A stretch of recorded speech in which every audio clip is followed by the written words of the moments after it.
So yeah, second part of the story. कहाँ पे थे हम? हाँ, एक्सेप्टेंस पे. सो मैंने लाइक क्या कहते हैं, स्पिरिचुअलिटी को प्रैक्टिस करते करते, उसको पढ़ते पढ़ते, उसको समझने की कोशिश करते करते मैंने एक्सेप्टेंस डेवलप करना अपने आप में, अपनी लाइफ में सीख लिया था. एंड इनफैक्ट मुझे अब रियलाइज़ होता है कि जैसे मेरी लाइफ रही है तो मुझ में एक्सेप्टेंस एनीवेज पहले से ही बहुत डेवलप हो गई थी जब मुझे वर्ड एक्सेप्टेंस पता भी नहीं था तब भी. ओके सो या स्पिरिचुअलिटी में तो आगे मुझे बस इट्स लाइक उसने मुझे जस्ट बताया है कि ऐसे ऐसे है. डेवलप तो चीज़ें मुझ में बहुत पहले ही हो गई थी. ठीक है. सो एक्सेप्टेंस या सो मेरे को न्यूरो डाइवर्जेंस तो मुझे पूरी ज़िंदगी मतलब इतने मैं अपने मतलब लाइक मैं 25 साल की हूँ ना अभी. तो टीनेज में या कभी भी जब मैंने सुना था न्यूरो डाइवर्जेंस, मैंने कोई ज़्यादा ध्यान दिया नहीं था क्योंकि अगेन ना my life was all about work काम से ऑब्सेस्ड. सो ऐसे पता नहीं था न्यूरो डाइवर्जेंस एंड ऑल. मतलब अब मुझे लगता है कि अगर अभी तक मुझे न्यूरोटिपिकल और न्यूरो डाइवर्जेंट ब्रेन ही पता है, अभी तक मुझे यही 2 तरीके के दिमाग पता है कि मतलब it's same human brain but it works differently and on the basis of that different way to function हम उसको 2 अलग अलग टर्म्स के थ्रू डिस्क्राइब कर रहे हैं. It is not just may be सिर्फ शायद ये चीज़ नहीं है कि वो वर्क डिफरेंटली करते हैं, वो वायर ही डिफरेंटली होते हैं, उनकी लाइक प्रोग्रामिंग ही डिफरेंट है न्यूरोटिपिकल और न्यूरो डाइवर्जिंग ब्रेन्स की. ऐसा मुझे लगता है. मुझे मतलब मैं अभी भी समझ ही रही हूँ, मैंने सारा ज्ञान प्राप्त नहीं कर लिया है. मतलब मैं कांस्टेंट लर्नर हूँ, मुझे भूख रहती है ज्ञान की क्योंकि again like everything comes back to trauma. when your life has been very tough, hard and toxic, especially toxic, so toxic चीज़ें होते ही तब हैं जहाँ पे मैनिपुलेशन होता है, जहाँ पे झूठ होते हैं, लाइज होते हैं, जहाँ पे लोग अपना सच नहीं अपना सकते. सो जब लोग अपना सच नहीं अपनाना चाहते तो वो झूठ बोलते हैं, जो अपने मतलब झूठ बोलकर कहानियाँ बनाकर सच को ढकने की, छुपाने की कोशिश करते हैं, वही मैनिपुलेशन होता है. तो जब मैनिपुलेशन बहुत ज़्यादा होता है और किसी ऐसे इंसान को उस एनवायरनमेंट में रहना पड़ता है जो अपने आप में बहुत सच्चा है क्योंकि उसके अकॉर्डिंग है कि भाई जो है बोल दो ना, क्या छोड़ दो. बट जब उसको ऐसे इन्वायरमेंट में रहना पड़ता है कि जहाँ पे बाकी सबका ऐसा नहीं होता कि जो है सो बोल दो, लाइक प्रिटेंस है, ठीक है, सब जो भी है.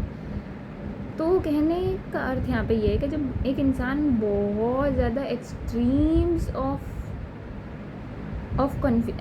ऑफ कन्फ्यूज़न से गुज़रता है एक इंसान का दिमाग, जब एक इंसान की लाइफ में ऐसे रिपीटेड इवेंट्स घटते हैं, सर्कमस्टांसेस रहते हैं जहाँ पे उसके ब्रेन को कन्फ्यूज़न ही मिल रही होती है एज अ कंक्लूज़न, तो वो इंसान के अंदर एक भूख पैदा हो जाती है फॉर क्लैरिटी, ठीक है, for answers, for deeper understanding of things.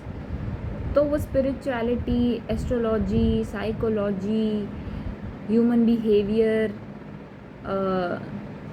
how the brain works, how human behavior works, sociology, how social systems work, इस तरीके के सब्जेक्ट्स और टॉपिक्स की तरफ ऑटोमेटिकली अट्रैक्टेड हो जाता है क्योंकि उसको सिर्फ क्लैरिटी चाहिए, उसको आंसर चाहिए क्योंकि उसका दिमाग बहुत ज़्यादा परेशान हो चुका है कंफ्यूज रह कर.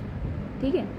हर इंसान के अंदर ये सिस्टम होता है कि तुम्हारा दिमाग एक तो ना हमेशा तुम्हें सही चीज़ बताने की कोशिश करेगा और अगर उसको कोई बार बार मैनिपुलेट कर रहे जा रहा है, गैसलाइट करे जा रहा है, झूठ बोल कर अपनी बातों में फंसाए जा रहा है उसे कंफ्यूज करने के लिए, तो वो बहुत ज़्यादा परेशान हो जाएगा और वो क्लैरिटी चाहेगा. उसके लिए अपनी जान से ज़्यादा प्यारी क्लैरिटी होती है कि मुझे जवाब मिल जाए, मर मैं चाहे जाऊँ कोई बात नहीं, बट मुझे जवाब मिल जाए, उसके बाद मरूँ.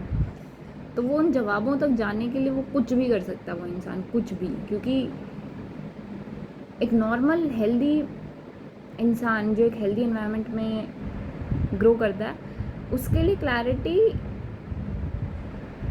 अवेलेबल होती है. इट्स लाइक उसको कभी वो मांगनी नहीं पड़ती. But on the other hand, a person who has been living in and growing up in a toxic, manipulative, abusive environment, उसके लिए clarity is like the most it's like luxury. या clarity उसके लिए luxury जैसी होती है. so इसलिए वो इंसान clarity और answers को पाने के लिए ना किसी भी हद तक जा सकता है, कितना भी कष्ट पीड़ा कुछ भी उठा सकता है, कुछ भी त्याग सकता है. सो दैट हैज़ बीन चाहे कुछ भी हो, कैसे भी मिले, मुझे मेरे जवाब चाहिए. ये मैं थी पूरी ज़िंदगी. ये मेरे बिहेवियर में था, मेरी आइडेंटिटी में नहीं, मेरे बिहेवियर में था. उस बिहेवियर से मेरी आइडेंटिटी बनी और एंड हाँ, वो बहुत एक सॉलिड पार्ट मेरी आइडेंटिटी का रहा है. तो एक्सेप्टेंस. साइकोलॉजी मेरी लाइफ में आने से पहले स्पिरिचुअलिटी आ गई थी, मैं उसको प्रैक्टिस कर चुकी थी.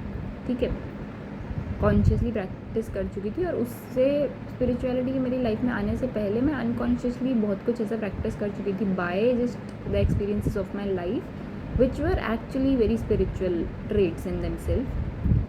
एक्चुअली तो everything is spiritual, but it needs a certain kind of understanding to even understand that कि हाँ, सब कुछ स्पिरिचुअल ही है. ठीक है, कोई अतरंगा चीज़ नहीं है spirituality. It is very integrated in your being, whole being, everyone's being. खैर, तो तब तक तो भाई मतलब साइकोलॉजी मेरी लाइफ में आई, उससे पहले तो स्पिरिचुअलिटी आ चुकी थी. तो एक्सेप्टेंस की ट्रेट मैंने अच्छे से प्रैक्टिस कर ली थी अनकॉन्शियसली, कॉन्शियसली. तो जब मैं थोड़ा बहुत ये ADHD और ये सब देखती थी ना, कभी आता था मेरी फीड पे, तो मैं बस ये सोचती थी कि भाई आप जो भी हो, जैसे भी आप उस खुद को एक्सेप्ट कर लो, all that matter is that. तब तक मुझे डेप्थ और इन डिटेल नहीं पता था ना इन चीज़ों के बारे में, और मुझे ये लगता मुझे तो है ही नहीं. ठीक है, क्योंकि मुझे तो मेरे ब्रेन को आदत थी ना कि अपन को तो पॉजिटिव रहना चाहिए जितना हो सके. तो उसको लगता था कि भैया एक और प्रॉब्लम अगर मुझे हो जाएगी मैं कैसे संभालूंगी, क्योंकि ऑलरेडी लाइफ में बहुत प्रॉब्लम रही है हमेशा. ठीक है, फिजिकल हेल्थ भी बहुत प्रॉब्लमेटिक रही है, मेंटल हेल्थ में प्रॉब्लम रहती है. तो मुझे लगता है एक और प्रॉब्लम हो जाएगी तो भैया मैं कैसे संभालूंगा छोटे से बच्चों में. तो मैं अवॉइड ही करती थी. तो तब मैं ये सोचती थी कि बस आपको खुद को एक्सेप्ट ही करना है ना. फिर तो आपको क्या फ़र्क पड़ता है कि दुनिया कैसे भी वर्क करती हो, मेरा सिस्टम ऐसे वर्क करता है, मैं ऐसे ही वर्क करूँगा या करूँगी, होता रहे जो होना है. आपको मतलब नहीं फ़र्क पड़ेगा, मेरे को ऐसे लगता था. And that is the course till today.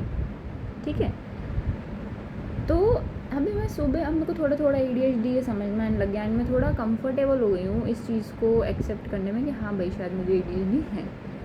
ठीक है, क्योंकि लोग ना, बहुत लोगों को पता नहीं क्या ऐसे अतरंगपना चढ़ जाता है उन्हें अगर किसी को पता चलता है ना कि भाई तुम्हें डिप्रेशन है. मतलब कई लोगों के लिए एक तो ना, मतलब जिस तरीके के डिफरेंट रिस्पॉन्सेज लोगों के आते हैं ना, कि कई लोगों का तो यही नहीं होता कि अरे तुम्हें डिप्रेशन है, टीनेज में इतनी सी उम्र में डिप्रेशन हो गया. डिप्रेशन सेक्युलर है, डिप्रेशन डिस्क्रिमिनेट नहीं करता है ना. अब सेक्युलर भी है, मतलब कोई हर तरह से सही है, किसी भी उम्र पे हो आप, कुछ भी हो आपको हो सकता है. ठीक है, और कुछ लोगों का ऐसा कि हाय डिप्रेशन है, कितनी एक्साइटिंग चीज़ है, हाय तुम्हें इतनी सारी नॉलेज है. मतलब इट्स लाइक, मतलब खुद अंदर से इतने खाली है ना, पता नहीं क्या, कोई अंडरस्टैंडिंग, दिमाग, बुद्धि तत्व कुछ डेवलप ही नहीं किया है, कुछ है ही नहीं जैसे कई लोगों में. और वो बस तुमसे ना, मतलब तुम एक एक्सप्रेशन दे रहे हो अपना, और तब भी वो तुम्हें कंज्यूम करने के लिए ही आ रहे हैं. ऐसे लोग मुझे पसंद नहीं है. So even if I own today कि maybe I have ADHD, तो लोगों का क्या है, चलो डॉक्टर के पास चलो, साइकोलॉजी. यार फक योर सेल्फ. लाइक अपना सिर लो ना दीवार में खींच के मारो, से फट के खून निकल जाए ना उससे. Like I literally, this things irritate me a lot. कि चिल ब्रो, चिल. तुमने सिर्फ एक शब्द सुना है. अगर मैं कोई चीज़ ओन करती हूँ, कुछ समझती हूँ, तो उससे पहले मतलब मेरे मुंह पे वर्बली मेरे मुंह से कुछ जाने में और मेरे एक्शंस में कुछ आने से पहले मेरे दिमाग में उसकी बहुत गाढ़ी प्रोसेसिंग होगी. जब मुझे मेंटली हो जाएगा ना कि हाँ भैया ये है, तब मेरा उस पर कुछ वो होता है. तो तुमको जितना अंदाज़ा नहीं, मैं उससे ज़मीन आसमान, मतलब मेरा ये है कि अगर मेरे को किसी चीज़ से प्रॉब्लम है ना, तो मैं पाताल आकाश सारा ब्रह्मांड, मैं उस चीज़ के आसपास का सब कुछ मुझे चाहिए, वो डाटा चाहे कुछ हो, मेरे को इंटीग्रेटेड उसका वो सब कुछ चाहिए.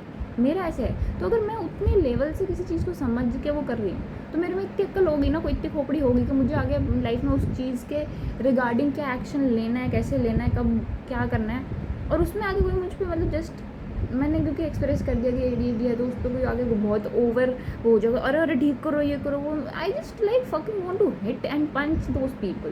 तो इसलिए मैं नहीं एक्सेप्ट कर पा रही थी कि मे बी ADHD है। अभी मे बी नहीं है, मुझे है कन्फर्मेशन समवेयर, ठीक है, but I don't like to be forced. Just जो धक्का दे देते हैं ना कई बार, मतलब लोग एक दूसरे को फोर्स करते हैं कि भाई घुसो घुसो घुसो इसे मार्केट की भीड़ में।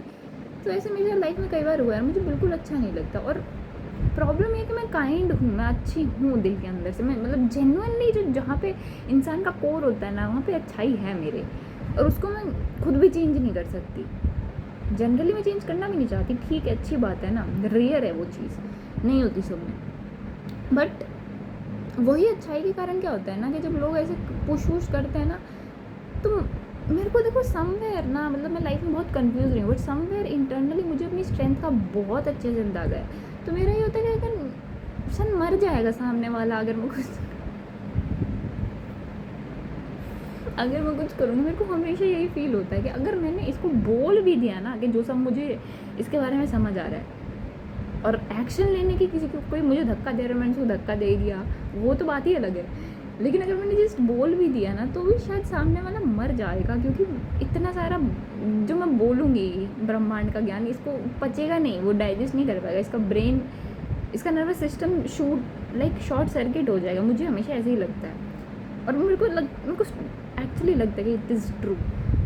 तो मतलब मुझे ज़्यादा कंट्रोल अपने ऊपर प्रैक्टिस करना पड़ता है जब ऐसे कुछ होता है। इसलिए मैं चाहती हूँ मेरी लाइफ में एक तो ना लोग हुए जिनका बुद्धि तत्व एलिवेटेड हो, जो एजुकेटेड हो, जो लर्न करना जिनका नेचर हो, कोई शौक हॉबी इसलिए नहीं कि दूसरों को दुनिया के सामने दिखावा करना है, it is just in their nature to learn constantly, जिनका ब्रेन एक एक्सपेंसिव वे में अपनी ज़िंदगी जी रहा हो, ठीक है, because it suffocates me to be around people who never learn anything and who get, पता है जो लोग कभी कुछ सीखते नहीं है ना, जिनके पास ज्ञान नहीं होता, वो इतनी छोटू सी चीज़ पे इतना ज़्यादा पैनिक कर जाते हैं ना कि ज़बरदस्ती वो अपने पैनिक को ना प्रोजेक्ट और करते हैं दूसरों पर। मेरी ज़िंदगी में ऐसे लोग बहुत रहे हैं कि जो खुद अंदर से इतने फट्टू डरपोक रहे हैं और इतना लैक ऑफ नॉलेज वाले लोग रहे हैं ना कि उनको जरा सी कोई बात बोल दो ना इतना पैनिक हो जाता है ना कि वो अपना ढेर सारा पैनिक मेरे ऊपर प्रोजेक्ट करते हैं। और अभी तक क्योंकि मैं अवेयर नहीं थी ना बहुत चीज़ों की, तो मैं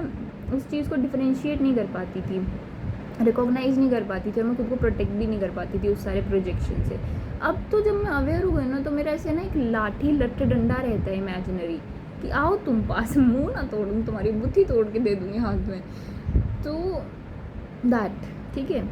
तो इसलिए मुझसे ये एक्सेप्ट भी नहीं हो पा रहा था कि ओके ADHD है। अभी I feel very comfortable and calm when I am saying this कि हाँ है, शायद है तो है, ठीक है। तो मुझे उससे रिलेटेड ही कुछ सुबह रियलाइज़ हुआ था जब मैं कोई रील देख रही थी ADHD के रिलेटेड कि the thing is if you have ADHD, if you are a neurodivergent, your brain is wired in a different way as compare to what everything else is or how everything else is in this world, okay। तो तुमको बस उतना ही realise करना है, उस चीज़ के प्रति acceptance लानी है। तुम कुछ कम नहीं हो, कुछ बहुत एक्स्ट्रा नहीं हो, तुम जो हो, जैसे हो, जैसी हो, संपूर्ण हो, तुम अपने आप में कंप्लीट हो, बस दूसरों से थोड़ी अलग हो, डिफरेंट हो, एंड दैट इज़ ओके। उसमें कुछ गलत नहीं है, अलग होने में कुछ गलत नहीं है, ठीक है। इट्स जस्ट तुम्हें ये समझना है कि तुम्हारा ब्रेन कैसे वर्क करता है, वो किस तरह से वायर है, उसको किस तरह से काम करवाया जा सकता है। तुम्हें जीवन जीना है, जीने के लिए काम करना पड़ेगा और पैसे कमाने पड़ेंगे, ये बेसिक है। तो तुम किस तरह से तुम काम कर सकती हो, किस तरह से तुम पैसे कमा सकते हो, बस तुम्हें यही देखना है, जिससे तुम्हें ओवरलोड ना हो, तुम्हारे brain natural way of brain को, नेचुरल वे ऑफ बॉडी को प्रॉब्लम ना हो। बस तुम सर्वाइव कर रही हो तो ठीक है, कोई फ़र्क नहीं पड़ता कि तुम न्यूरोटिपिकल हो या न्यूरोडाइवर्जेंट हो, as long as you are surviving well, nobody gives a fucking shit, ठीक है। So it's all about acceptance again, like we ADHD brains, we neurodivergent brains are very unique, very different, very chaotic, like amazing, like fireworks होते हैं ना, इंसान के रूप में चलते फिरते fireworks. अब वो fireworks कभी कभी अगर बहुत ज़्यादा हो जाएंगे तो धमाका भी हो सकता है, या that is the thing. But everything beautiful has a risk with it, so either take it as we are or don't take it, that's it. But we will take ourselves because we have that heart, big heart of ours, ठीक है. We have that potential, that mental psychological capacity to take something different, big, huge, versatile, ठीक है. So it all is about self acceptance, self love, self regulation. मतलब आप खुद अपने आप को इतने अच्छे से समझ जाओ, जान लो, पहचान लो, अपना लो, संभालना सीख लो कि आपको फ़र्क ना पड़े कि दुनिया में क्या चल रहा है. आप अवेयर हो, बट आपके डेली रूटीन पे कोई फ़र्क नहीं पड़ता उससे कि आपको जो काम करना है आप अपना काम कर ही रहे हो, जो होगा सो होगा ही, उस पर आपका कंट्रोल क्या है. सो ADHD ब्रेन्स के बारे में ये चीज़ मतलब कुछ रियलाइज़ करते हैं मुझको आज ये हुआ कि ADHD brain is like normal pace पे हमसे काम नहीं होता है. हमसे काम होता है कि क्या कहते हैं,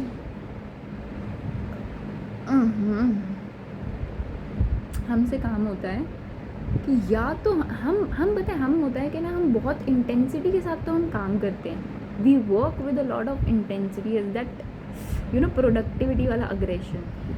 एंड देन जब हमें रेस्ट चाहिए ना, तो वो रेस्ट भी हमें ऐसे ज़ोरदार चाहिए कि या तो solid rest, solid break, solid adventure. हमें सब कुछ इंटेंस ही चाहिए होता है. बहुत आते हैं ऐसे मोमेंट्स जो हमें एक्चुअली कामनेस और वो चाहिए, बहुत बहुत बहुत rare compare to neurotypicals I believe. हमें वो डेवलप थोड़ा कम चाहिए होता है. हमें ऐसा चाहिए कि हम पूरी तरह से इन्वॉल्व हो. Either something makes us involve completely और नॉट एट ऑल. ये रहता है ADHD ब्रेन्स का. हाँ, इंटरेस्ट बेस्ड नर्वस सिस्टम होता है हमारा. तो this is how our brain works, this is how we should live. कि जाएंगे तो किसी काम के पीछे पूरे एकदम भेड़िए शेर वाली वो एनर्जी के साथ जाएंगे, और नहीं जाएंगे तो नहीं जाएंगे, कंप्लीट रेस्ट चाहिए फिर. But you know like compensate हो रहा है ना, कि नॉर्मल लोग होता है कि वो काम कर रहे थे, रेस्ट कर रहे, एक वो सर्टेन लूप और वो चल रहा है. बट ADHD के साथ नहीं ये चलता है. उसका ये है कि जाऊँगा तो फोड़ के आऊँगा और नहीं जाऊँगा तो रेस्ट पे रहूँगा. तो वो जो इंटेंसिटी है, नॉर्मल लोग वो इंटेंसिटी नहीं रख पाते, वो कंसिस्टेंसी रखते हैं. हम लोग इंटेंसिटी रख पाते हैं. तो हम इंटेंसिटी के बेसिस पे अपनी लाइफ बना सकते हैं ना. हाँ, थोड़ा रिस्की है, कॉम्प्लिकेटेड है, बट हमारे लिए नहीं, न्यूरोटिपिकल्स के लिए रिस्की है. हमारे लिए कंसिस्टेंसी प्रॉब्लमेटिक हो जाती है, ठीक है. लाइक इट्स डिफरेंट, बहुत बारीक सा होता है. आपको समझना पड़ता है. आपको अपने आप को, अपने दिमाग को ना न्यूरोटिपिकल लोगों के बनाए बिलीव्स से बाहर निकालना पड़ेगा. तब आप ADHD को कम्प्लीटली एक्सेप्ट कर पाओगे और उसके अकॉर्डिंग बिहेव कर पाओगे, फंक्शन कर पाओगे. तो हाँ, इस चीज़ को एक्सेप्ट करोगे. जो आपकी जो इंटेंसिटी है वही आपकी पावर है. कि आप जाओगे, आप कई दिनों का काम एक दिन में कर दोगे. हाँ, कुछ चीज़ें उस चीज़ में शायद हम एक्वायर नहीं कर सकते जो न्यूरोटिपिकल कर सकते. सो हाँ, ठीक है भाई, वो लोग अपना काम कर लेंगे, हम अपना कर लेंगे. कुछ तो काम ऐसे होंगे ना जो हमारे अकॉर्डिंग है, और कुछ है जो उनके अकॉर्डिंग है. सो रिगार्डिंग ADHD मेरे को यही आया था कि just it's all about self acceptance. So yeah, accept yourself, love yourself, and accept that you work differently and choose to work differently. Flow करो उस different way of working में. ज़्यादा सोचो मत कि कौन क्या सोचेगा, दूसरे तो ऐसे नहीं कर रहे, मैं दूसरे से पीछे रह जाऊँगी. No, you are on your own path, on your own timeline. There is a divine timeline for everything. So एक और पार्ट बनाऊंगी मैं श्री का, क्योंकि मुझे और भी बहुत कुछ कहना है. So stay tuned.